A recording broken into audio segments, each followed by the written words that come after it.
Meus amados, o título dessa manhã é um título que, nessa nossa era de informática, é bem comum. É o loading. E loading significa carregando em inglês. Está carregando. Esse termo me fez meditar no período em que, quando estamos com o equipamento eletrônico, temos que esperar, porque ele está carregando. E esse momento de carregar não é um momento de espera onde nada está acontecendo. Ali dentro do equipamento está fervilhando. Está acontecendo um monte de coisas. São caminhos que estão sendo trilhados, são informações que estão sendo organizadas. Tem todo um processo ali que nós não enxergamos, mas que está acontecendo. É o loading. Mas nós temos que esperar carregar.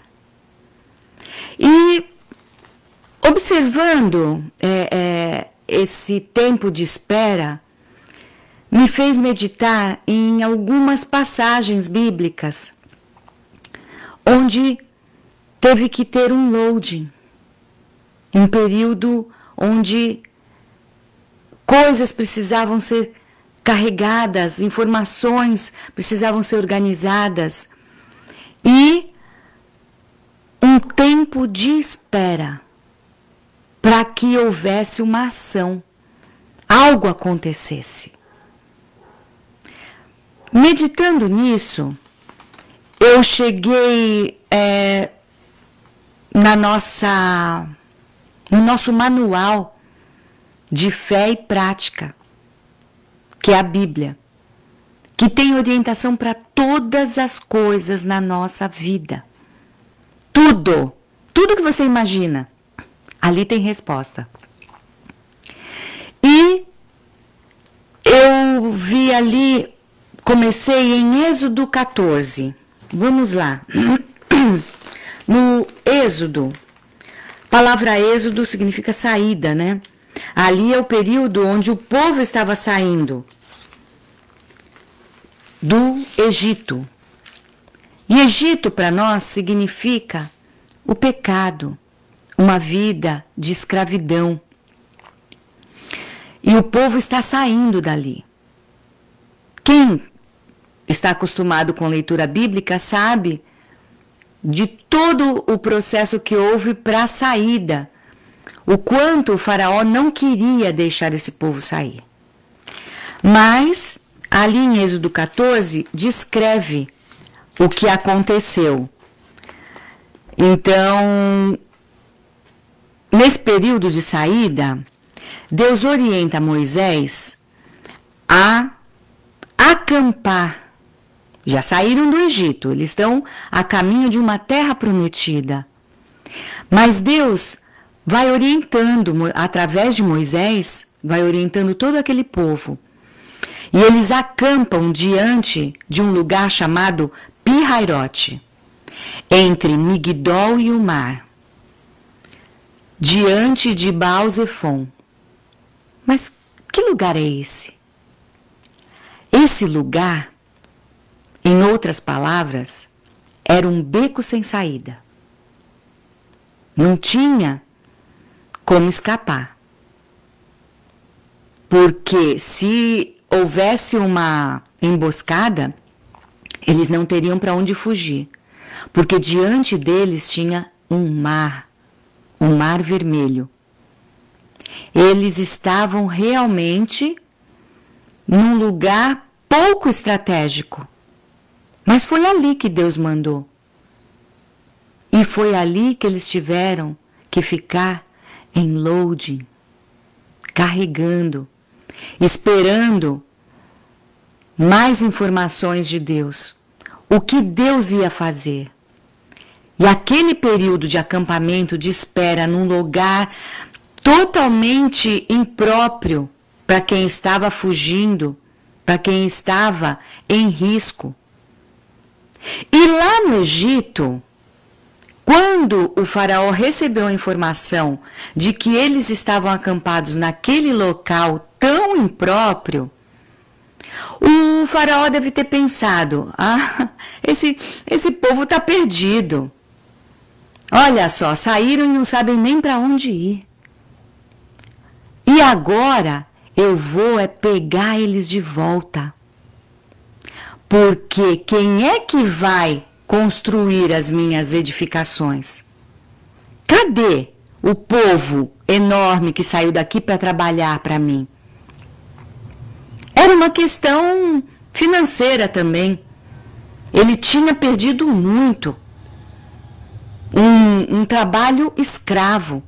Um trabalho onde ele não pagava para obter o serviço.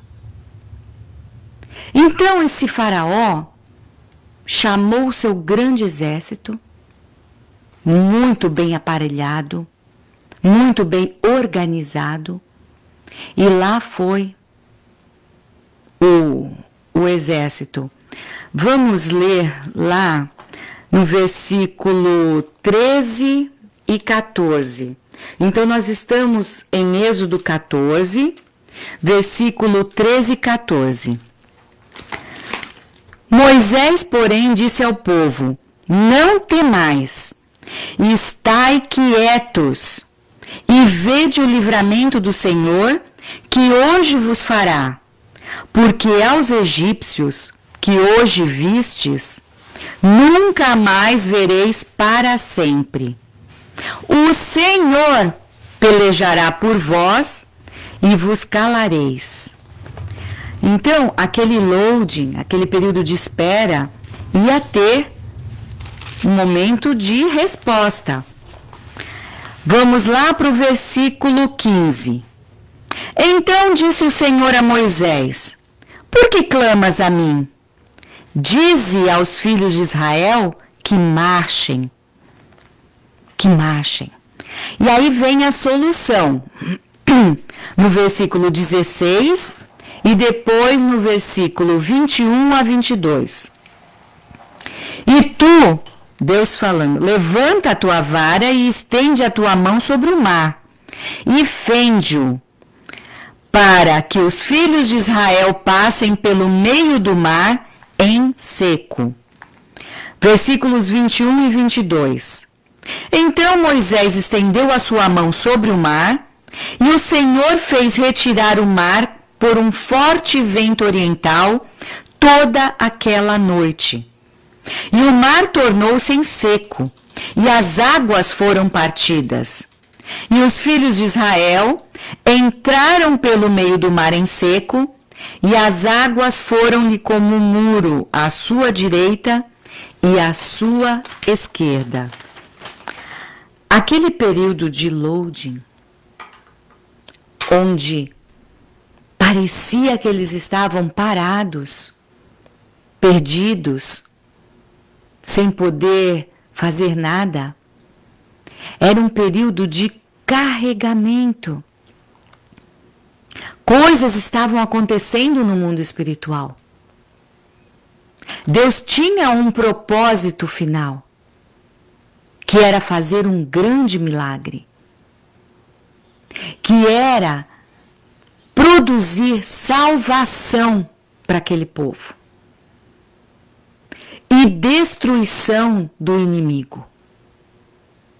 Tudo isso estava sendo projetado naquele período de espera. Aconteceu a solução. Houve um término, uma finalização daquele processo de espera. Esse é o nosso primeiro exemplo. Em Daniel 9 e 10, lá no livro de Daniel, nos capítulos 9 e 10, Daniel está orando a Deus, pedindo perdão pelos seus pecados e pelos pecados do seu povo, que era Israel. O que estava acontecendo ali? O profeta Jeremias vinha profetizando que se o povo não se arrependesse, haveria uma punição e o povo ficaria escravo, seria levado para a Babilônia por 70 anos. Era uma profecia que Jeremias já vinha falando. Daniel tinha ouvido essa profecia. Ele sabia.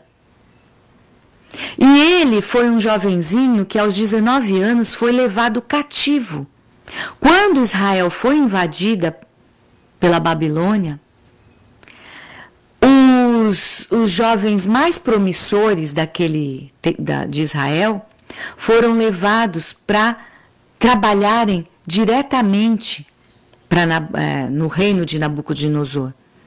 Eles iam ser preparados ali para servir ao reino, porque Nabucodonosor pegava o que tinha de melhor de todos os povos que ele conquistava. Ele queria as mentes mais prodigiosas, mais excelentes, para ficar a seu serviço. E lá foi Daniel. E Daniel ficou ali na Babilônia.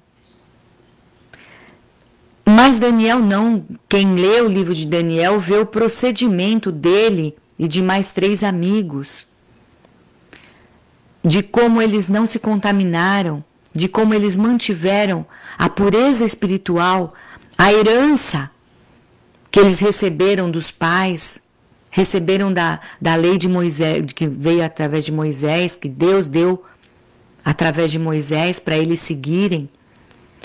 Então, lá em Daniel 9, do versículo 4 ao 15, nós vamos ler,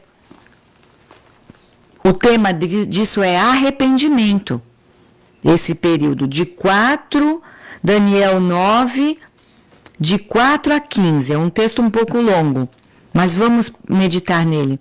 E orei ao Senhor meu Deus, é Daniel aqui, e confessei e disse: Ah, Senhor, Deus grande e tremendo, que guardas o conserto e a misericórdia para com os que te amam e guardam os teus mandamentos.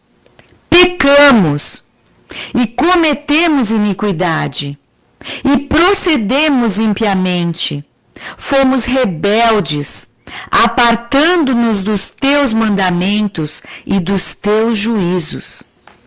Não demos ouvidos aos teus servos, os profetas, que em teu nome falaram aos nossos reis, nossos príncipes e nossos pais, como também a todo o povo da terra. A ti, ó Senhor, pertence a justiça, mas a nós a confusão de rosto, como se vê neste dia aos homens de Judá e aos moradores de Jerusalém, e a todo Israel, aos de perto e aos de longe, em todas as terras por onde os tens lançado, por causa da sua prevaricação, com que prevaricaram contra ti.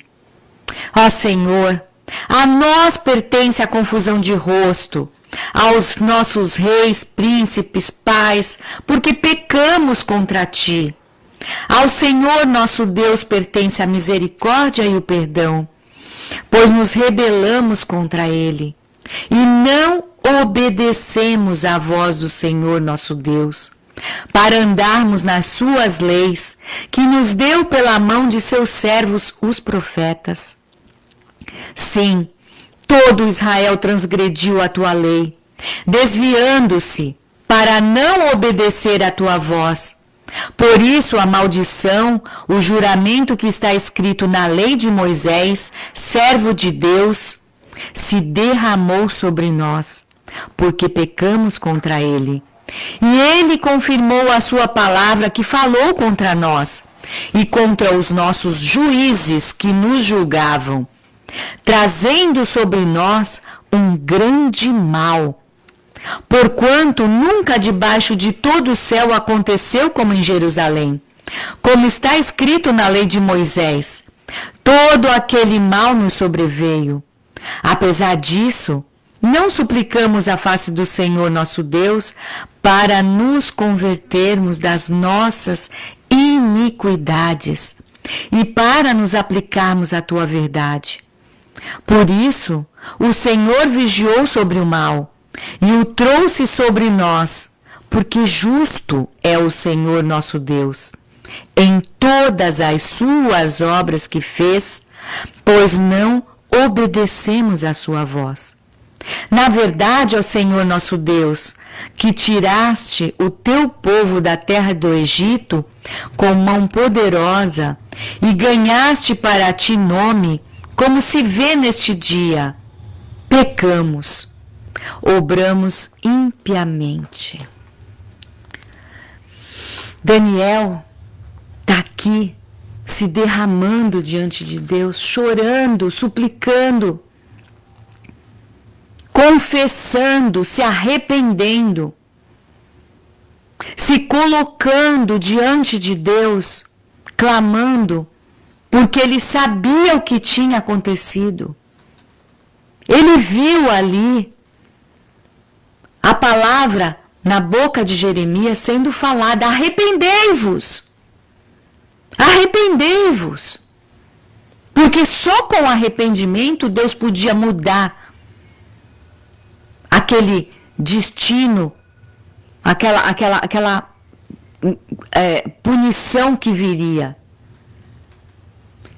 Assim como aconteceu com Nínive, Deus poderia ter mudado, poderia ter visto o arrependimento do povo e mudado a decretação que estava ali, de punição, de sofrimento, de separação, de destruição. Mas o povo, a começar do rei até o mínimo, não houve arrependimento. Não houve. A nação como um todo continuou em pecado e veio a punição. O que aconteceu ali com Daniel? Ele já estava na Babilônia, mas mesmo estando num lugar cheio de idolatria, ele e aqueles 3 amigos, eles não se contaminaram. Eles continuaram, mesmo num lugar cheio de ídolos, cheio de coisas que Deus não queria, alimentos que não podiam ser comidos, situações que não poderiam ser feitas pelo povo separado de Deus. Lembrando que Israel, a partir de um homem chamado Abraão, essa nação, ela foi escolhida, separada para a manifestação de Deus na terra. Então eles tinham regras específicas, uma condição especial para ser modelo para os outros.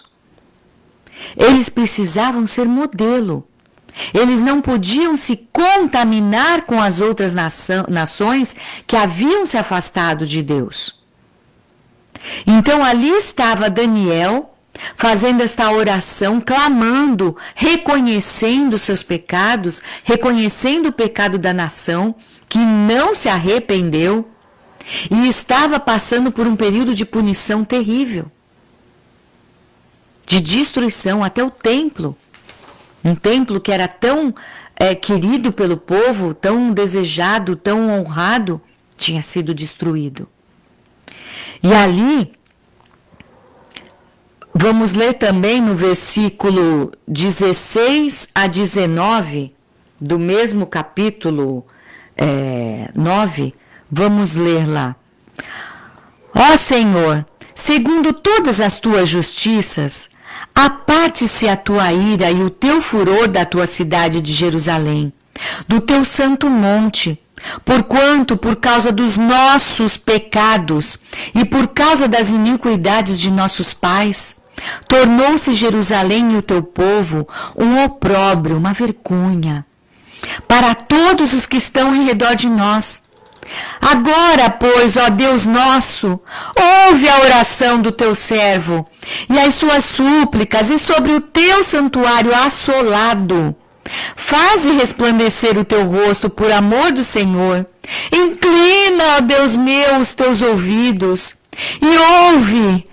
Abre os teus olhos e olha para a nossa desolação e para a cidade que é chamada pelo teu nome, porque não lançamos as nossas súplicas perante a tua face, fiados em nossas justiças, mas em tuas misericórdias, tuas muitas misericórdias. Ó Senhor, ouve. Ó Senhor, perdoa. Ó Senhor, atende-nos e opera sem tardar por amor de ti mesmo, ó Deus meu, porque a tua cidade e o teu povo se chamam pelo teu nome. Daniel está ali clamando pela misericórdia de Deus. Ele reconhecia o pecado do povo, que Deus muitas vezes estava punindo, porque o povo não se arrependia. Precisamos de arrependimento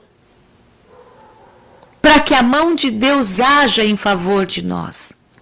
E é isso que Daniel estava fazendo aqui, pedindo perdão, clamando, implorando a Deus pela sua misericórdia. Agora, nós vamos partir para o capítulo 10 e vamos ler do versículo 12 a 14. Veio um anjo e olha o que ele falou para Daniel, que estava clamando. Então me disse: não temas, Daniel, porque desde o primeiro dia em que aplicaste o teu coração a compreender e a humilhar-te perante o teu Deus, são ouvidas as tuas palavras. E eu vim por causa das tuas palavras. Mas o príncipe do rei da Pérsia se pôs defronte de mim 21 dias. E eis que Miguel, um dos primeiros príncipes, veio para ajudar-me. Aqui é o anjo Gabriel falando com Daniel. E eu fiquei ali com os reis da Pérsia. Agora vim para fazer-te entender o que há de acontecer ao teu povo nos derradeiros, nos últimos dias, porque a visão é ainda para muitos dias. O que nós vemos aqui foi enquanto Daniel estava ali, orando e jejuando, houve um loading, um período de carregamento, de espera, onde lá na esfera espiritual fervilhava. Uma guerra espiritual existe nesse período de espera, onde você acha que nada está acontecendo. Existe um fervilhar espiritual. E Daniel, naqueles 21 dias, orando e jejuando, ele obteve resposta. O anjo Gabriel foi enviado no primeiro dia, mas teve impedimentos. Batalhas espirituais estavam acontecendo. Daniel não via. Nós não vemos. Mas acima de nós, no mundo invisível, Existe uma batalha acontecendo. E nós não podemos parar. A resposta vem. Mas precisamos estar atentos, orando, jejuando, clamando, nos arrependendo dos pecados, reconhecendo aonde nós falhamos, pedindo perdão e nos colocando diante de Deus em clamor de dia e de noite, para que a mão de Deus haja em favor de nós. Não podemos desistir, ouvir aqui, ouvir ali, achar que o loading, que esse período que não nada parece que nada está acontecendo, vem na nossa mente. Tá vendo? Você está esperando e nada acontece. Que bobagem, que perda de tempo. Não ouça essas vozes. Permaneça firme. Continue crendo, porque está acontecendo uma batalha. E tudo o que esta Bíblia fala está se cumprindo. Não desista. E foi isso que aconteceu. Depois de um período de espera, Daniel recebeu muito mais. O anjo Gabriel poderia ter falado somente a solução para aqueles 70 anos de punição que o povo estaria na Babilônia. Mas ele trouxe além. Ele trouxe revelação até o final dos tempos. Tem o Apocalipse de Daniel. Se você se esmerar, buscar, estudar, você vai ver que Daniel e Apocalipse formam um paralelo, falam as mesmas coisas. São revelações do final dos tempos. Nós estamos chegando nesse período. Agora eu vou lá para Lucas 24, no versículo 49.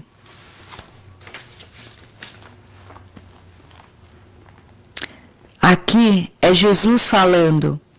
E eis que sobre vós envio a promessa de meu Pai. Ficai, porém, na cidade de Jerusalém, até que do alto sejais revestidos de poder. Aqui Jesus já está ressurreto, num corpo glorificado, e no momento antes de ser assunto, de ascender, de subir aos céus. E ele falou para aquele povo ali, para esperar em Jerusalém, que algo iria acontecer. Eles teriam que ficar esperando. E ali, novamente, um loading, um período de carregamento, onde parecia que nada estava acontecendo, mas eles permaneceram ali em oração, em jejuns, buscando a face de Deus. 10 dias depois, um período de espera.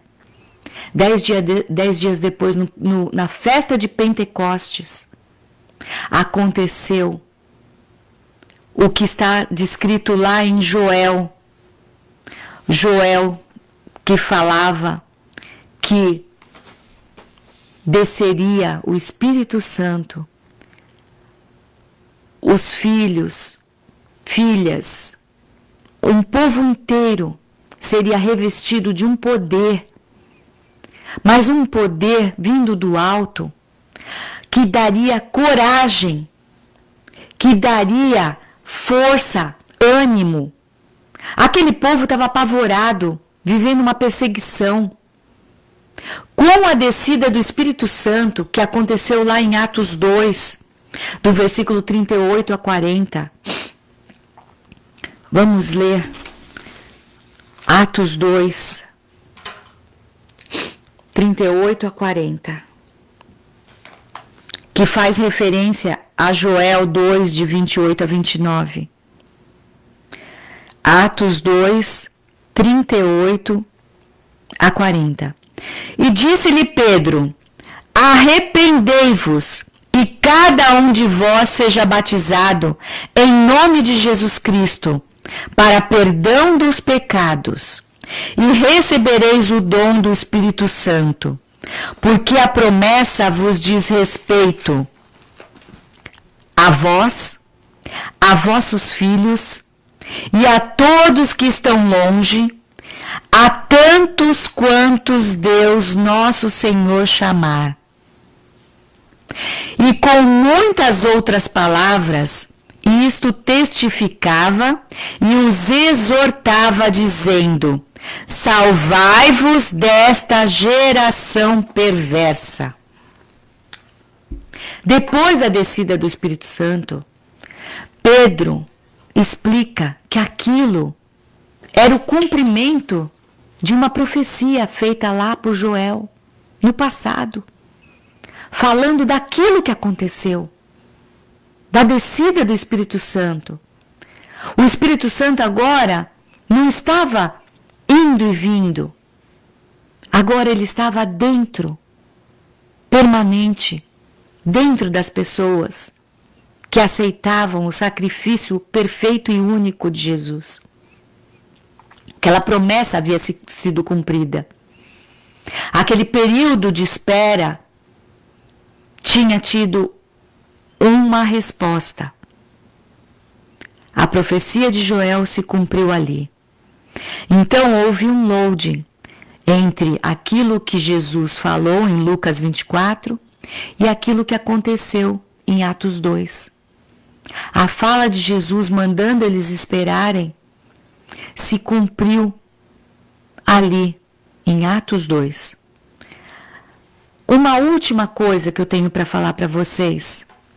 Agora nós vamos falar sobre a volta de Jesus. Vamos lá para Apocalipse, capítulo 22, dos versículos 11 ao 15. Veja o que está escrito. Quem é injusto, faça injustiça ainda. E quem está sujo, suje-se ainda. E quem é justo, faça justiça ainda. E quem é santo, seja santificado ainda. E eis que cedo venho, e o meu galardão está comigo, para dar a cada um segundo a sua obra. Eu sou o Alfa e o Ômega, e o princípio e o fim, o primeiro e o derradeiro, o último. Bem-aventurados, mais do que felizes, aqueles que lavam as suas vestiduras no sangue do Cordeiro, para que tenham direito à árvore da vida e possam entrar na cidade pelas portas. Ficarão de fora os cães e os feiticeiros, e os que se prostituem, os homicidas, idólatras, e qualquer que ama e comete a mentira.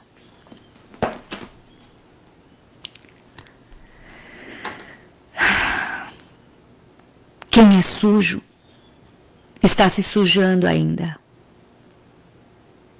Mas quem é limpo e quem é justo, faça justiça. Justo aqui é aquele que é justificado pelo sangue de Jesus, que aceita o sacrifício de Jesus. O que nós temos visto hoje em dia são pessoas que não estão se arrependendo. Estão se sujando cada vez mais, como diz em Apocalipse 22:11. Estão se sujando mais ainda. Mas você que ouve essa mensagem, arrependa-se. Seja lavado pelo sangue do Cordeiro de Deus perfeito, que já fez o seu sacrifício. Venceu a morte, ressuscitou. Estamos nesse load, nesse período de carregamento, aguardando a volta de Jesus. Aquele Jesus que subiu aos céus, que prometeu que viria um reforço, que é o Espírito Santo. Ele está voltando. Arrependa-se. Peça perdão. Aceite Jesus. Você que se diz cristão, mas que vive um ateísmo prático. O que é isso, um ateísmo prático? Tem nome de cristão, mas as suas obras não são de cristão. Ateísmo é aquele que não crê em Deus. Existem pessoas que dizem que são de Deus, mas que vivem como se Deus não existisse. Porque não buscam a sua face. As suas obras são como a de qualquer ímpio, de qualquer pessoa errada, que não reconhece um Deus santo, que vai punir o pecado. Vive como se Deus não existisse. Não o respeita, não o reconhece no dia a dia. E vive uma vida como se Deus não fosse punir. Como puniu Jerusalém, Israel, levando 70 anos cativo para a Babilônia. Como pune todo aquele que comete o erro. As consequências do pecado são terríveis. Você que está respirando, ainda tem chance. Volte-se para Deus. Reconheça o seu pecado. Deixe o Espírito Santo entrar em você. A promessa que Jesus deu ali antes de subir aos céus. Esse Espírito Santo que nos ajuda, porque por nós mesmos nós não conseguimos. A porta é estreita, é difícil fazer o que é certo. Mas para isso existe o Espírito Santo. Para isso existe esse Deus Espírito Santo, porque o Espírito Santo também é Deus. Olha como Deus é maravilhoso. Ele é o Deus Todo-Poderoso, Criador. O Deus Filho se sacrificou por nós, ressuscitou, venceu a morte. E o Deus Espírito Santo habita dentro de todo aquele que aceita esse sacrifício e nos ajuda a vencer as nossas vontades, os nossos desejos. Nos ajuda a nos purificarmos a cada dia e a cada dia nos tornarmos pessoas melhores. Porque sem santificação ninguém verá a Deus. Você precisa tomar uma decisão e viver um cristianismo prático, que teme a Deus e que reconhece a Deus. Para terminar, vamos ler Apocalipse 22:20. Aquele que testifica estas coisas diz: certamente cedo venho. Amém. Ora vem, Senhor Jesus. Esse é o nosso clamor. Ora vem, Senhor Jesus. E recebe a tua noiva, que está se santificando, que está se preparando para ir morar contigo nos céus. Que Deus abençoe a vida de vocês. Que a sua palavra faça sentido na sua mente e no seu coração. Porque tudo está se cumprindo. Estamos vivendo esses últimos tempos. Quem conhece a Bíblia está reconhecendo e vendo o cenário se formando. Aliás, já formado. Que Deus abençoe cada um de vocês. E que o Espírito Santo seja atuante na vida de vocês. Na minha vida. Na nossa vida. Amém.